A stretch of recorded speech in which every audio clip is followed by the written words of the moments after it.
बिस्मिल्लाहिर्रहमानिर्रहीम।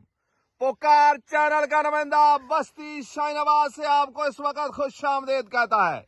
बस्ती शाहीनाबाद और इसके गिरदनवा में हल्के हल्के बादल मौजूद हैं, ताम बारिश का इस वक्त कोई इम्कान नहीं है।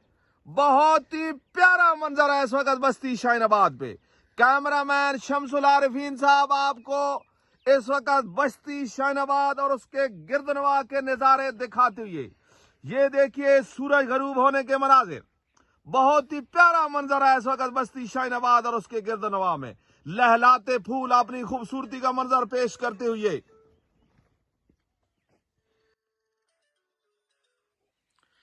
ये बहुत ही प्यारा मंजर है। फूल जो है जोबन में आते हुए सरसों के फूल और बड़ा प्यारा मंजर पेश कर रहे हैं इस वक्त बस्ती शाहीनाबाद में।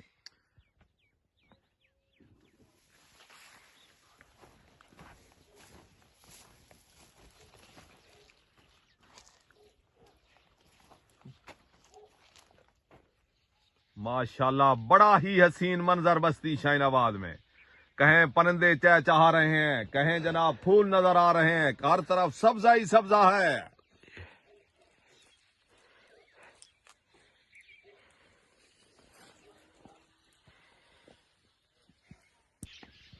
चहचहाते परिंदे घर का रुख करते हुए और अपना बेहतरीन मंजर पेश करते हुए बस्ती शाहीनाबाद में।